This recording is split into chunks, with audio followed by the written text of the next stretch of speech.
6장 9절부터 13절 같이 읽습니다. 시작. 그러므로 너희는 이렇게 기도하라. 하늘에 계신 우리 아버지여, 이름이 거룩히 여김을 받으시오며 나라가 임하시오며 뜻이 하늘에서 이루어진 것 같이 땅에서도 이루어지이다. 오늘 우리에게 일용할 양식을 주시옵고 우리가 우리에게 죄 지은 자를 사하여 준 것 같이 우리 죄를 사하여 주시옵고 우리를 시험에 들게 하지 마시옵고 다만 악에서 구하시옵소서. 나라와 권세와 영광이 아버지께 영원히 있사옵나이다. 아멘. 192문 주기도문 세 번째 청원, 세 번째 강구를 배우도록 하겠습니다. 192문을 제가 읽을 테니까 여러분이 답해 주십시오. 제 192문 세 번째 강구에서 우리는 무엇을 위해 기도합니까? 땅에서도 이루어지이다 해서 우리는 우리와 모든 사람이 본질상 하나님의 뜻을 알고 행하기에 전적으로 무능하고 완고할 뿐 아니라 하나님의 말씀에 반역하기를 잘하고 하나님의 섭리에 대해 불평하고 투덜대며 전적으로 육신과 마귀의 뜻을 행하려 한다는 사실을 인정하면서 하나님께서 성령으로 우리와 다른 사람들에게 있는 모든 무지, 연약함, 완고함, 사악함을 제거해 주시고 하나님의 은혜로 우리가 하늘의 천사들처럼 겸손, 기쁨, 신실함, 부지런함, 열심, 성실함, 한결같음으로 모든 일에서 하나님의 뜻을 알고 행하고 복종하기를 절규할 수 있게 해 주시기를 기도합니다. 주기도문의 세 번째 강구, 세 번째 청원은 하나님의 뜻과 연관되어 있습니다. 하나님의 뜻을 구하는 기도이죠. 직역하면 당신의 뜻이 이루어지소서, 하늘 안에서와 같이 땅 위에서도, 그렇게 할 수 있는데요. 그걸 의역해서 우리가 잘 알아들을 수 있도록 지금 우리가 고백하는 그런 식으로 번역을 해놓았습니다. 이 세 번째 강구의 핵심인 뜻은 하나님의 의로운 계획, 그리고 그 계획에 따른 하나님의 요구를 의미합니다. 그러니까 우리의 계획, 우리의 요구를 구하는 것이 아니라 우리를 향한 하나님의 의로운 계획, 그 계획에 따른 마땅한 하나님의 요구를 하나님의 뜻, 그렇게 말하고 세 번째 강구는 그 하나님의 뜻을 구하라고 우리에게 가르쳐 주죠. 우리를 향한 하나님의 의로운 계획은 각자에게는 다 다를 수 있죠. 그리고 늘 깨달아 가야 하는 그런 하나님의 계획입니다. 그런데 감춰지지 않고 신학자들은 하나님의 뜻을 드러난 뜻, 감춰진 뜻 이렇게 구분하기도 하는데요. 감춰지지 않고 성경을 통해서 우리에게 분명히 계시된 드러난 하나님의 의로운 계획, 그 계획에 따른 합당한 요구, 하나님의 뜻이 있습니다. 성경을 크게 두 가지로 우리에게 드러난 하나님의 뜻을 가르쳐 주는데요. 첫 번째는 요한복음 6장 40절이죠. 같이 읽어볼까요? 내 아버지의 뜻은 아들을 보고 믿는 자마다 영생을 얻는 이것이니 마지막 날에 내가 이를 다시 살리리라 하시니라. 자, 분명히 요한복음 6장 40절에 예수님은 내 아버지의 뜻이 이것이다 라고 분명하게 가르쳐 주셨어요. 아들을 보고 자신을 보고 믿는 자마다 영생을 주는 것이 드러난 하나님의 분명한 뜻입니다. 또 하나가 있죠. 데살로니가전서 4장 3절입니다. 같이 읽겠습니다. 시작. 하나님의 뜻은 이것이니 너희의 거룩함이라. 자, 드러난 하나님의 뜻 첫 번째는요, 예수를 믿고 영생을 얻게 하는 거예요. 두 번째는요, 그렇게 예수 믿은 주의 백성들이 거룩하게 사는 거예요. 그 성경은 우리에게 분명히 드러내어서 계시해 주신 하나님의 뜻을 믿고 구원 얻는 것, 믿는 백성들이 거룩하게 사는 것이라고 가르쳐 주죠. 이 둘이 서로 다른 별개의 하나님의 뜻이 아니죠. 주를 믿는 것과 거룩하게 사는 것은 분리할 수 없는 하나의 뜻입니다. 그것이 우리를 향한 하나님의 어려운 계획이고 그 어려운 계획에 따른 하나님의 합당한 요구입니다. 그러므로 우리는 무엇을 알 수 있습니까? 우리를 향한 드러난 하나님의 뜻은 믿고 구원 얻는 것이고, 믿고 구원 얻은 자들이 어떻게 사는 것이라고요? 거룩하게 사는 것입니다. 합치면 우리가 예수 믿고 거룩하게 사는 것, 그것이 뭐죠? 하나님의 뜻입니다. 그 주기도문의 세 번째 강구는 이것을 위해서 기도하라는 거예요. 우리가 예수 잘 믿게 해달라고, 그리고 거룩하게 살게 해달라고. 여러분 이렇게 기도하고 계십니까? 예수 잘 믿을 수 있도록. 박윤선 박사가 은퇴하고 나서 후배들을 위해서 설교하고 나서 많은 후배들이 물었습니다. 우리에게 하고 싶은 말씀이 있습니까? 당부하고 싶은 말씀이 있습니까? 라고 할 때 예수 잘 믿으세요 라고 했습니다. 목사들에게, 신학자들에게 예수 잘 믿읍시다 그랬습니다. 예수를 잘 믿는 게 뭘까요? 거룩하게 사는 것입니다. 교회는 거룩한 공동체입니다. 성도입니까? 거룩한 무리들이거든요. 그 현대 교회가 약해지는 이유가 거룩하지 않기 때문입니다. 교회의 능력은, 성도의 능력은, 목회의 능력은 거룩함에서 옵니다. 유능함에서 능력이 오는 것이 아니고요. 세상의 능력과 세상의 힘은 유능함에서 오죠. 근데 교회의 힘은요, 거룩함에서 옵니다. 깨끗함에서 옵니다. 성결함에서 옵니다. 이것이 우리를 향한 하나님의 분명한 뜻입니다. 예수 잘 믿고 거룩하게 살아라. 그것을 위해서 우리는 성령의 은혜를 구해야 되고, 그 아버지의 좋은 것, 성령의 능력을 받기 위해서 늘 이렇게 기도해야 되는 거죠. 뜻이 하늘에서 이루어진 것처럼 땅에서도 이루어지기를 원합니다. 어디를 통해서요? 내 삶을 통해서. 내가 살아가는 모든 삶의 영역 안에서 나를 통하여 하나님의 뜻이 이루어지게 하소서. 구체적으로는요, 내가 예수 잘 믿고 거룩한 삶을 살게 해 주시옵소서. 그런 의미의 기도입니다. 그 해설 2번 보십시오. 우리를 향한 이 분명한 하나님의 뜻은 오전에서도 말씀드린 것처럼 즉흥적인 게 아니에요.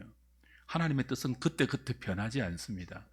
이미 창세전의 삼위 하나님 사이에서 당신의 형상으로 우리를 짓겠다고 계획하시고 나서 그 계획을 역사 속에 창조로 실행하실 때 정해진 거예요.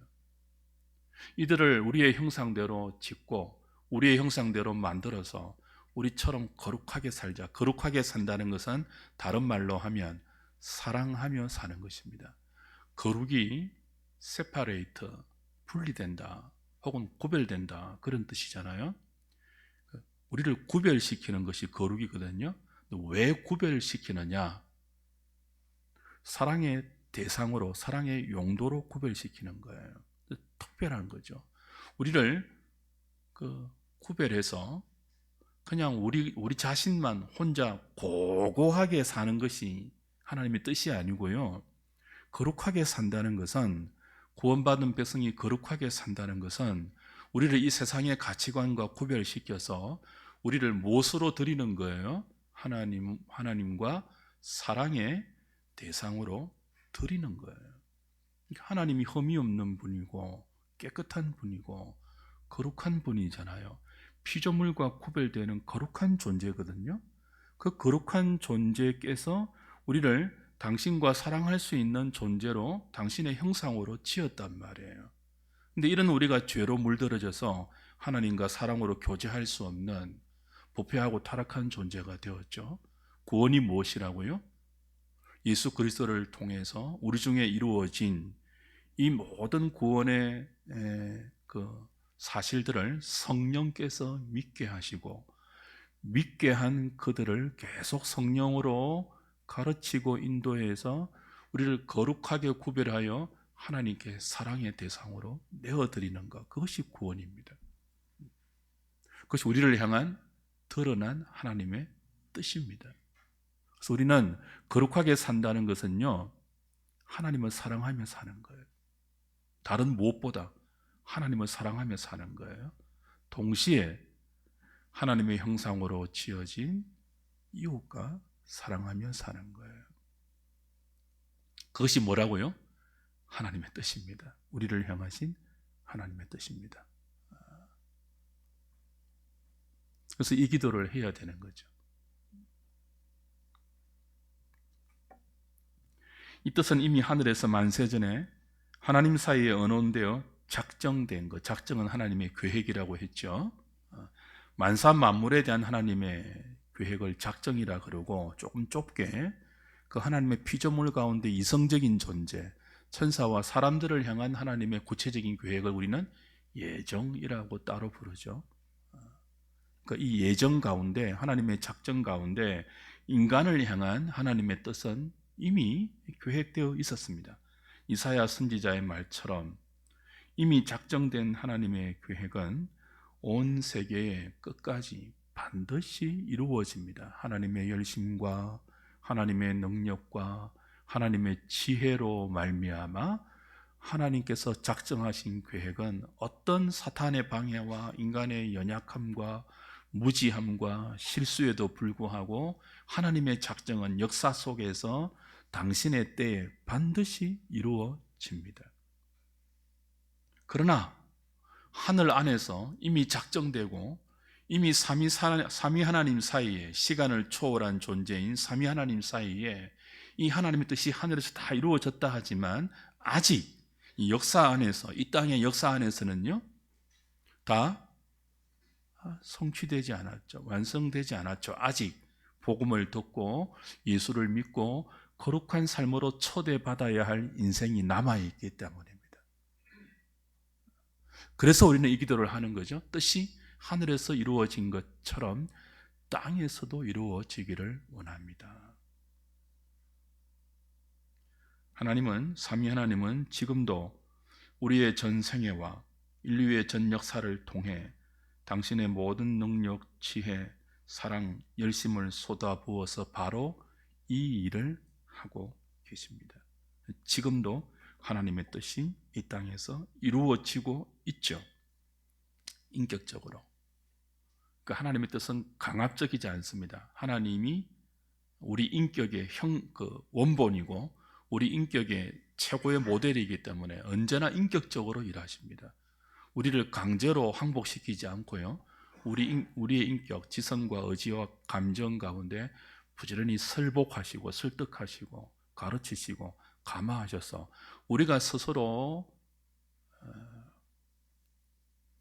죄를 미워하고 우리가 스스로 자기의 뜻을 고집하는 우리의 부패함을 혐오하고 우리를 향한 하나님의 위대한 계획과 그 어려운 계획에 따른 합당한 요구를 우리 스스로 기꺼이 인격적으로 자원해서 수용하고, 그것이 내 인생의 가장 큰 복이고 가장 큰 기쁨이고 가치고 의미며 보람인 줄 알아서 그 뜻에 우리 자신을 스스로 내어드릴 때까지 하나님은 인격적으로 일하십니다. 그래서 무슨 기도가 필요하다고요? 세 번째 청원이 우리에게 필요해요. 우리가 인격적으로 이 하나님이 하시는 이 일에 기꺼이 항복될 수 있도록, 우리 자신을 하나님의 뜻에 내어드릴 수 있도록 매일 이렇게 기도하면서 우리를 만들어 가고 계시죠. 3번 보십시오. 같이 읽겠습니다. 시작. 하나님은 예수 그리스도의 복음으로 구원한 당신의 백성들이 거룩하게 살도록 십계명에 당신의 뜻을 담아서 우리에게 영원한 도덕법으로 주셨습니다. 그러나 부패하고 타락한 본성을 가진 우리는 하나님의 뜻을 알고 행하기에 전적으로 무능력하고 완고합니다. 하나님의 말씀에 반역하기를 잘하고 하나님의 섭리에 대해 불평하고 투덜대며 하나님의 뜻보다 육신과 마귀의 뜻을 따를 때가 많습니다. 우리는 주기도문의 세 번째 강구를 통하여 먼저 이 사실을 인정하고 성령님의 도우심으로 우리에게 있는 모든 무지와 연약함과 완고함과 사악함을 제거해 주시기를 위해서 기도하도록 요구받습니다.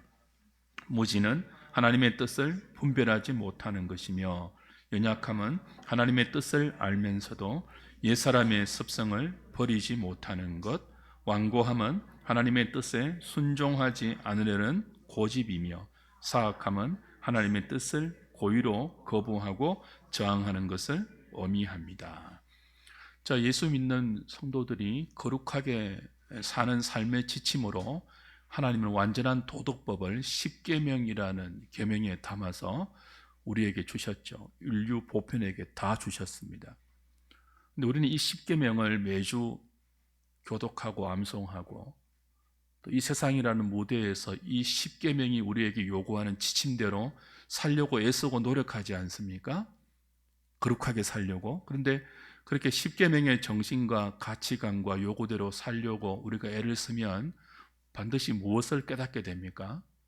우리 안에 이 네 가지의 하나님의 뜻을 따르지 못하는 이 네 가지의 부패한 죄성이 이런 특징들로 나타남을 발견할 수 있죠. 첫 번째는 무지함입니다. 십계명을 받았잖아요. 분명한 하나님의 뜻으로. 십계명을 암송하고 외우잖아요. 그런데도 뭐예요? 우리는 무지해서 이 십계명을 읽고 듣고 암송하면서도 이 십계명에 담긴 하나님의 뜻을 잘 분별하지를 못해요. 십계명에는 능동적인, 수동적인, 부정적인, 적극적인, 소극적인 모든 의미가 다 함유되어 있습니다. 우리 이미 그 대유리 문답 앞부분에서 은혜의 방편하기 전에 앞부분에서 완전한 도덕법으로서의 십계명이 어떤 의미를 가지고 있는지 요리 문답이 가르쳐주는 그 해설을 배우지 않았습니까? 거기 이런 의미가 다 있었잖아요. 그 문자적인 요구가 함의하고 있는 부정적인 혹은 그 적극적인 능동적인 소극적인 의미가 무엇인지를 다 배웠습니다. 이런 계명 앞에, 이런 도덕법 앞에 하나님의 뜻이 담겨 있는 이런 법 앞에 우리 자신을 이렇게 투영시키고 적용시켜 보면 우리가 얼마나 무지한지를 절감한다는 거예요. 매일 읽고 매일 암송하면서도 뭐예요? 거기에 담겨 있는 하나님의 뜻을 제대로 알지를 못하는 우리의 무지함을 탄식하게 되죠. 또 하나는 어떤 우리의 부패한 속성을 발견하게 됩니까? 연약함이죠. 하나님의 은혜를 주셔서 성령의 은혜로 하나님의 뜻을 십계명의 의미를 알고 깨닫는다 할지라도 뭐예요? 그 아는 것을, 그 깨닫는 것을 우리 삶에 실제로 살아내기에는 너무나 뭐예요? 연약한 우리 자신을 발견하죠. 아는데도 우리는 어떻게 해요? 알면서도 잘 순종을 못해요. 그렇지 않습니까? 어떻게 하면요? 그 십계명이라는 완전한 도덕법에 들어있는 하나님의 계획, 그 하나님의 요구, 그걸 다 알면요. 알면서도 뭐예요? 제대로 순종하지 못하는 우리의 연약함에 대해서 가슴을 친다는 거죠. 또 하나는요? 완고함이죠. 뜻을 아는데도 뭐예요? 연약할 뿐 아니라 옛사람의 습성을 버리지 못하고 그렇게 사는 연약할 뿐 아니라 순종하지 않으려는 미련한 고집이 우리 안에 얼마나 많은가. 완고함이라고 표현하는데요. 우리가 참 완고하구나 하는 사실을 계명 앞에서 우리는 깨닫습니다. 말씀대로 살아보려고 할 때 내가 참 완고하다 하는 사실을 알게 되어요. 마지막은요, 사악하다 하는 사실도 깨닫게 되죠. 사악함이 뭡니까? 하나님의 뜻을 알면서도 고의로 거부하는 거예요. 고의로 저항하고 밀어내는 거예요. 하나님의 뜻을 우리가 공부하면서 교회를 통하여 또 성령의 감동으로 깨닫게 되고 알게 되는데도 뭐예요? 지금은 안 할래 정도가 아니라 뭐예요? 그 드러난 하나님의 뜻과 정반대되는 방향으로 우리 자신을 고집스럽게 이끌어가는 사악함이 우리에게 있죠. 그래서 주기도문의 세 번째 청원은 이런 것들을 우리에게 제거해 주십시오. 하나님, 여전히 내 안에 이런 타락하고 부패한 속성이 뿌리 깊게 자리 잡고 있고 이것들이 내 삶에 너무나 큰 영향력을 미칩니다. 나는 무지하고 연약하고 미련하고 사악합니다. 이런 나를 좀 고쳐주십시오. 이런 나를 좀 손봐 주십시오. 이런 나를 좀 만져주십시오. 그 기도가 세 번째 청원의 내용이라는 거예요. 어떻습니까, 여러분? 여러분, 무지하다는 사실을 인정하십니까? 박사면 무지하지 않습니까? 노인이 되면 뭐 연약하지 않습니까? 공부 많이 하면 완고하지 않던가요? 심지어 우린 사악하지 않습니까? 그래서 성령의 은혜로 늘 바른 기도하면서 하나님의 뜻을 조차 우리의 삶을 순종하려고 하면, 거룩하게 살려고 하고 사랑하면서 살려고 하면 우리는 바리새인이 될 수가 없어요. 세리처럼 얼굴을 들지 못하고 무릎 사이에 고개를 쳐들고 하나님, 나는 죄인입니다. 그러면서 세 번째 기도를 아뢰일 수밖에 없다는 거죠. 우리의 무지함, 연약함, 완고함, 사악함, 이 모든 것들을 하나님 좀 고쳐주십시오. 그렇게 기도하게 된다는 거죠. 네 번째는 무엇입니까? 그것만이 아니라 하나님의 은혜로 천사처럼 겸손, 기쁨, 신실함, 부지런함, 열심, 성실, 한결같은 마음으로 모든 일에 하나님의 뜻을 행하고 즐겨 복종할 수 있는 은혜를 달라고 기도하게 된다는 거죠. 그것이 주기도문의 세 번째 강구가 우리에게 가르치는 바른 기도의 내용입니다. 부정적으로는 이런 우리의 타락한 본성이 여전히 우리의 삶을 붙들고 있고 발목을 잡고 있으니까 이것 좀 고쳐주시고 제거해 주시고, 더 나아가 뭐예요? 천사처럼, 아니 천사보다 더 하나님의 뜻에 겸손함과 기쁨과 신실함과 부지런함과 열심과 성실함과 한결같은 그런 마음으로 즐겨 복종할 수 있도록 해 주십시오. 그렇게 기도한다는 거죠. 자, 여러분은 이제 여러분의 기도 생활을 한번 비교해 보세요. 대의문답이 가르치는 은혜의 방편으로 기도의 의미를 주기도문의 세 번째로 지금 우리가 확인하고 있는데, 여러분은 이런 기도 생활을 하고 있냐는 거예요.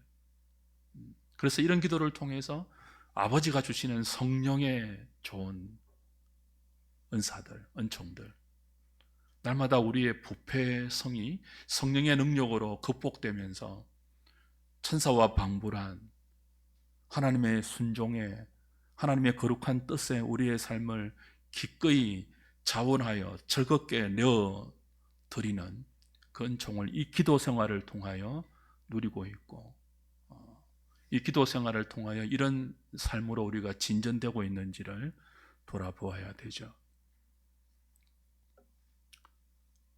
이렇게 주기도문을 통해서 우리가 어떻게 기도해야 될지를 배우지 않으면요, 우린 기도하는 자리에 무릎을 꿇고 영혼을 하나님께 부복시키면서까지도 어떻게 기도한다고요?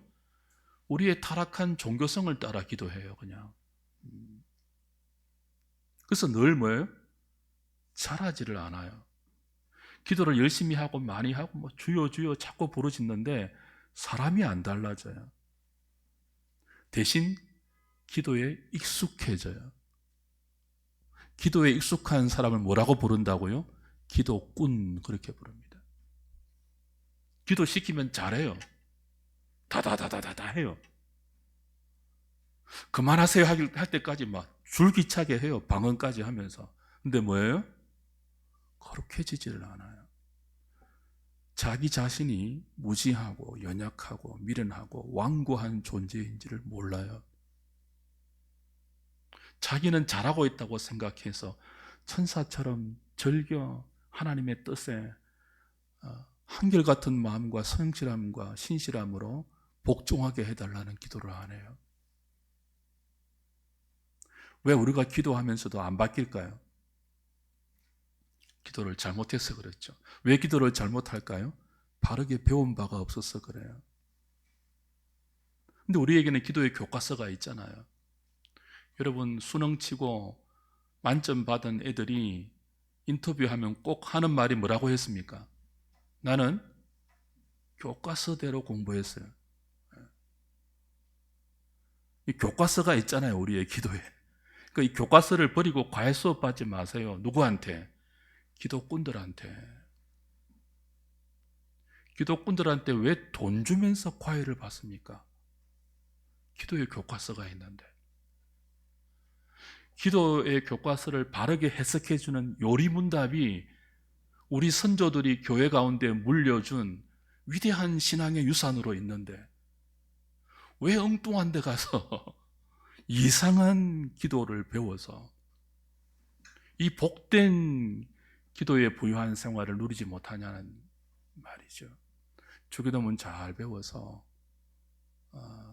이 기도를 통하여 성령의 은혜를 잘 누리는 우리 한우리 식구들 되기를 바랍니다. 그 다음에 5번째 보세요. 구원에 대해서 우리가 참 오해하는 경우가 많은데요. 영접 기도했으면 그 사람을 구원받게 했다 하는 오해가 많이 퍼져 있어요. 근데 구원은 사형리 읽어주고 복음을 읽어주고 이제 저를 따라서 주님을 영접하는 기도하십시오 하고 상대방이 그 기도에 따라하면 구원이 됩니까? 대한민국은 동방예의지국이에요. 그래서 전도하는 사람이 저 따라서 한번 해주세요 하면 따라하는 경우가 많아요. 자기의 의지와 자기의 의사와 상관없이 예의로 우리가 뭐하지 않도록요? 무한하지 않도록. 근데 구원은 그렇지 않습니다. 구원은 예수님에 대한 지적인 동의 정도가 아니죠. 십자가와 부활을 인정하는 정도가 아니죠. 구원은 하나님의 뜻과 연결됩니다. 뜻에 돌이킴 없는 자신의 뜻을 추구하는 인생에서 하나님의 뜻을 수용하는 그 뜻의 반전, 그 뜻의 컨버전, 그 뜻의 회심, 뜻에 돌이킴 없는 구원은 있다고요? 없다고요? 없어요. 회개 없는 구원은 없습니다. 회개가 돌이킴이잖아요. 그 돌이킴의 정점이 뭐예요? 뜻이에요, 뜻. 생각과 뜻이에요. 내 삶을 사로잡고 있는 이 뜻의 돌이킴, 그것이 곧 구원이에요. 에덴 동산에 하나님께서 세워주셨던 하나님의 나라, 보시기에 좋았던 하나님의 나라, 그 하나님의 다스림이 있고 복된 다스림이 있고 그 다스림에 복종하는 백성들이 있고 그 다스림이 통용되는 영토가 에덴 동산 아닙니까? 그 복된 에덴 동산에 임했던 하나님의 나라가 언제 무너졌습니까? 아담과 하와를 향한 하나님의 뜻을 거부하고 자신의 뜻, 내 눈이 밝아져서 하나님처럼 되고 싶다는 사탄이 심어준 자신의 불의한 뜻을 따를 때 하나님 나라가 무너지고 거기에 자신의 왕국, 사탄의 왕국이 세워졌죠. 구원은 그렇게 자신의 뜻을 따라서 우리의 삶에서 무너진 하나님의 나라를 다시 세우는 것입니다. 그걸 위해서 가장 먼저 선결되어야 하는 것이 내 뜻을 내려놓는 거예요. 그리고 거기에 하나님의 뜻을 담아서 살아내는 것이죠. 주기도문의 세 번째 간구가 바로 그 하나님의 뜻을 위한 기도입니다. 그래서 두 번째 간구인 나라가 임하시오매와 연결되는 거죠.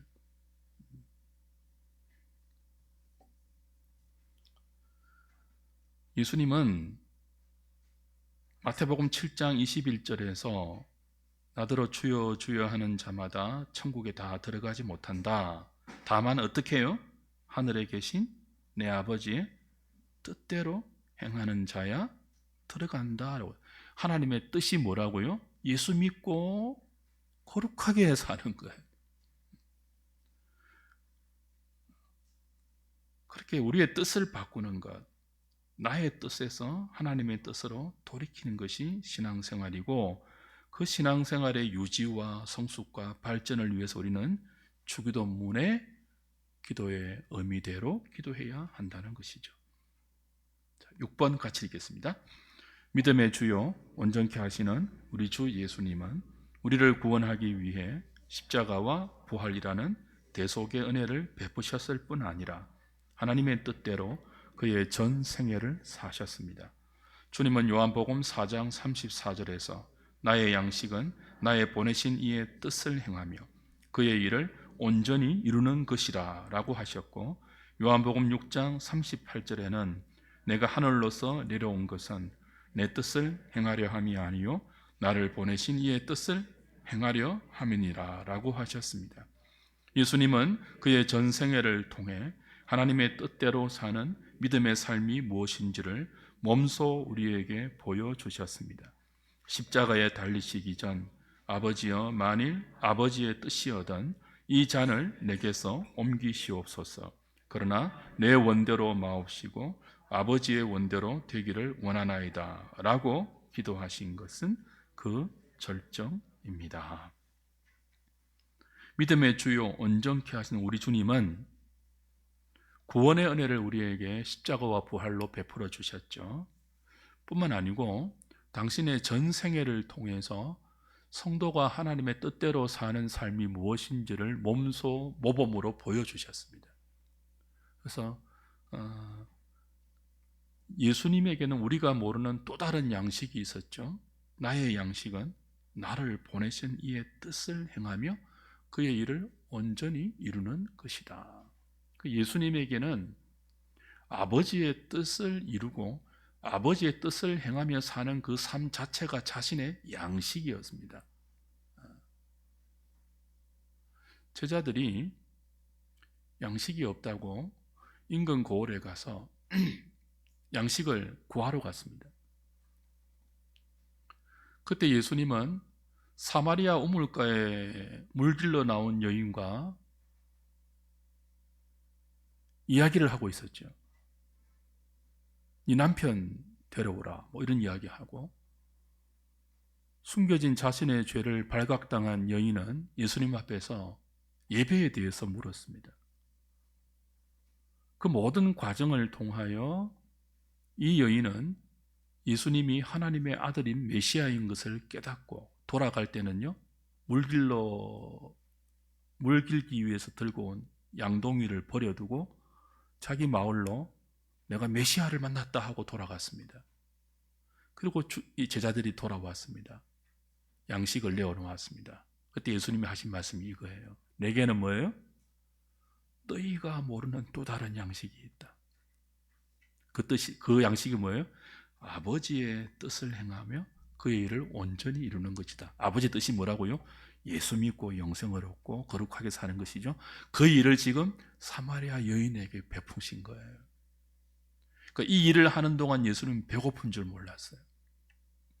양식이니까. 우린 무엇인가 자신이 좋아하는 일에 집착하고 미쳐 있을 때는요, 끼니 때가 지나도 뭐예요? 배고픈 줄 몰라요. 하고 싶은 일을 하고 있을 때, 그 일에 심취되어 있을 때, 그때 우리는 종종 이것이 나의 양식이다라고 말할 수 있죠. 밥이 아닌, 떡이 아닌, 빵이 아닌 또 다른 우리의 양식, 나를 나대게 하는 것, 내가 정말 살아있구나라고 느끼게 하는 것, 비밀스러운 양식이죠. 그 양식이 세상 사람들은 취미 활동, 자신이 즐기는 그 무엇, 뭐 그렇게 말할 수 있겠지만 성도들에게는 우리의 또 다른 양식이 뭐예요? 내가 정말 살아있구나. 이것이 정말 이 땅에 존재하는 내 삶의 의미구나. 그 속에서 배고픈 줄도 모르고 살아있음의 충분한 의미를 느끼는 그것이 뭐냐는 거예요. 아버지 뜻을 행하며 사는 것이죠. 우리 이런 양식을 잘 먹을 수 있으면 좋겠습니다. 좀 차원이 다르지 않습니까? 기도를 이렇게 배워서 예수를 이렇게 믿는 사람들, 반면에 몇십 년을 신앙생활을 하고 교회를 다녔지만 세상이 모르는 또 다른 양식이 조금도 없는 사람들, 예수 믿고 그저 예전보다 배불러야 되고 더 잘 되어야 되고 더 뽐낼 것 있어야 되고 안 그러면 절망하고 내 인생이 이게 뭐냐고 푸념하는 그런 존재하고 세상이 모르는 자신을 자신되게 하는 또 다른 양식을 하나님의 뜻을 행하면서 누리고 있고 먹고 있는 존재들, 차이 나지 않습니까? 한쪽은 존귀한 영혼의 소유자고요, 한쪽은 비천한 영혼의 소유자입니다. 우리의 영혼이 비천해지면 외모로 자꾸 캄프라치 하려고 합니다. 근데 우리의 영혼이 존귀해지면요, 어디서 무엇을 하고 있어도 자신을 남루하게 여기지 않습니다. 누더기를 걸치고 다녀도 그 사람에게는요, 존귀 빛이 납니다. 영혼이 아름답기 때문에. 또 다른 양식, 하나님의 뜻을 행하는 이 또 다른 양식으로 여러분 존귀한 영혼의 소유자 될 수 있기를 바랍니다. 예수 믿는 정치인들, 예수 믿는 기업인들, 예수 믿는 학생들 다 이렇게 좀 천사처럼 빛나면 좋겠어요. 우리 머리에 이거 말고 그냥 그 말과 걸어다니는 존재 자체가, 제가 지금 너무 고상한 이야기를 합니까? 그래야 되는 것 아닙니까? 교회의 목표가, 우리 신앙의 목표가 예수를 그것을 위해서 믿어야 하는 것 아닙니까? 그리고 그것을 위해서 기도해야 되는 것 아닙니까? 그리고 그렇게 되지 않는 우리 자신에 대해서 애통해야 되는 것 아닙니까? 그래서 우리의 기도가 더 절절해지고 더 간절해져야 되는 것 아닙니까? 그래서 주님이 이런 기도를 우리에게 가르쳐 주신 것 아닙니까? 뜻을 구하는 기도 말입니다. 마지막 7번입니다. 그리스도인은 이 땅에서 하나님의 뜻에 순종하여 우리의 구원을 이루신 예수님의 생애를 배우고 따라가는 사람들입니다. 우주 안에서 하나님의 뜻을 거스르고 자기 뜻대로 사는 존재는 딱 두 개밖에 없습니다. 누구와 누구라고요? 사탄과 인간입니다. 다른 모든 피조물들은요, 하나님의 뜻에 복종합니다. 매일 아침 해가 뜨잖아요. 저절로 뜹니까? 지가 해가? 하나님이 돌리시는 거예요. 인간적인 표현을 하면. 그리고 해는요, 천체는요, 그 하나님의 섭리하심에 순종하는 거예요. 바람이 부는 거 지 맘대로 미쳐서 봅니까? 하나님이 불게 하는 것이고 그 모든 피조물과 자연은 하나님 뜻에 복종해요. 바다가 그렇게 많이 있어도 육지를 넘어오지 않는 것은요, 하나님의 뜻에 순종하는 거예요. 때때로 뭐예요? 그 바다가 육지를 넘어서 쓰나미로 덮치는 것, 그것도 하나님 뜻에 순종하는 거예요. 사계절이 하나님 뜻에 순종하고 있고 이 우주에 존재하는 모든 피조물들이 하나님의 뜻에 순종하고 있는데 딱 두 가지 피조물만, 사탄과 인간만 하나님의 뜻에 순종하지 않고 자기 뜻대로 살고 있습니다. 그래서 구원이 뭐라고요? 그 뜻의 돌이킴이고 그 구원으로 초대받은 그 구원의 풍요한 삶을 성령 안에서 누리고 있는 성도들은 이 주기도문의 세 번째 기도를 통하여 우리도 다른 피조물들처럼 하나님의 뜻에 복종할 수 있게 해달라고 기도하고 그 결과로 하나님의 나라가 우리와 우리 주변에 이루게 해달라고 기도하는 거죠. 로마서 8장 할 때 우리가 살폈죠. 지금 피조물들이 썩어짐의 종로로 타면서 탄식하고 있습니다. 그리고 누구를 고대하고 있죠? 하나님의 아들들이 나타나기를 고대하고 있죠.